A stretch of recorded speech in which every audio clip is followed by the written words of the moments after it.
Dear Sir Stroke Madam, I found your advert for a marketing team assistant on LinkedIn, and I was pleased to find that my experience and skills would be an ideal fit for the position.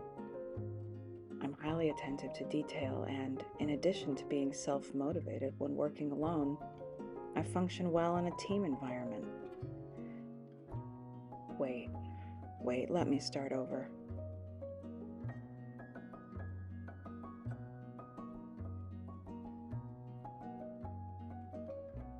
May I be brazen?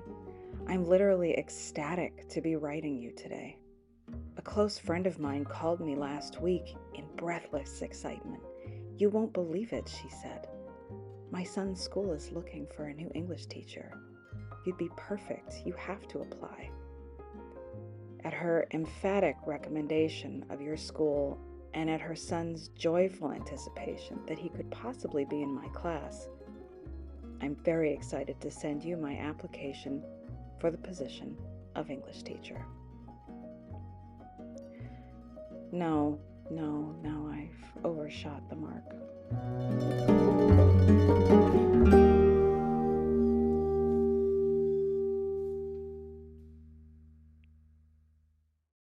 I'm delighted to apply for one of the open positions in your company. I don't know which position to apply for. Assistant to the junior agent in, director of, team leader for, and the ever vague consultant, because I'm not really sure what they all mean. Let me try something different.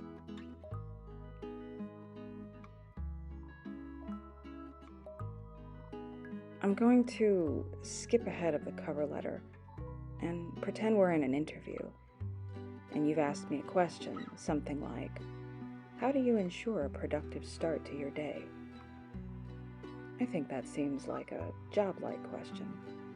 The kind of question where you're trying to sound friendly, a little bit different, but still ascertain if I care about contributing to a team.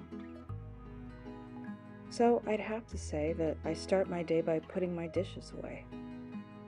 You see, I wash them every night before I go to bed.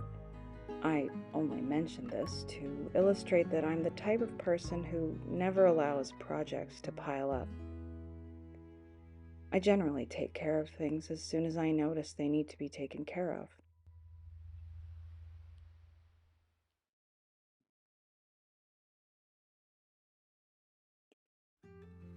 Maybe another question might be something like, is it easy for you to get things done in a timely fashion? No, the answer is no. I work very slowly, and I struggle to do things that I don't see the purpose of. You can be assured that if tasked with a project which involves making something out of nothing, I won't throw my first idea at you, and I won't give you something haphazard either. The truth is that I don't usually know what my first idea is. At the beginning, my mind feels mostly like a disorganized blur, like the gases when a universe is young, floating aimlessly, formlessly. It's a very anxious time for me, and I kindly ask you not to talk to me too much. But the inspiration for an idea then goes through several iterations, each one growing in substance until a body begins to take shape in my mind's eye. Okay, so what else? Maybe you'd like to ask me if I'm good at learning new things. I admit, this is a very self-motivated, imaginary question, because the answer is a hard yes. I'm good at knowing how I learn new things, when to go off on my own and explore, and when to ask for help. I know how long I should spend absorbing information before I get up and begin to flail around wildly, slowly refining my movements into something more considered and elegant. I know where there are doors in my mind, on the other side of which lay entire unexplored avenues, the bustle and jive of which I can hear if I'm only quiet enough to listen and curious enough to try.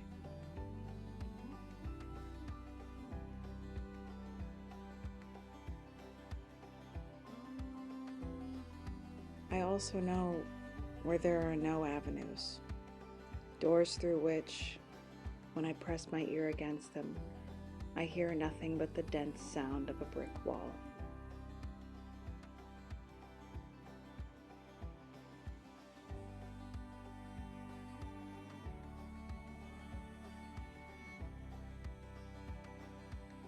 I'm not really sure what job this all makes me best suited for. Sometimes I think I'd thrive best in a company that sells nothing, with a few people who sit in a room and read and write and think about things. Do you have a job like that? That's what I do now. That's what I do best. I'd like to thank you for reading this far. I don't expect to hear back from you, but I still wish you the very best in all your endeavors, both professional and personal. I hope you have projects that inspire you, that make you feel excited.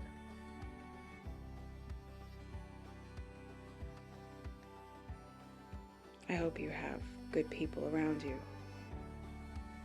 that lift you up. And I hope when you go to bed at night, you rest heavy, fulfilled by the occupations of your day, knowing that you helped improve the lives of a few others just by being you. When you wake, I hope you feel renewed with a sense of possibility and purpose for the day ahead. Yours sincerely, from the woods.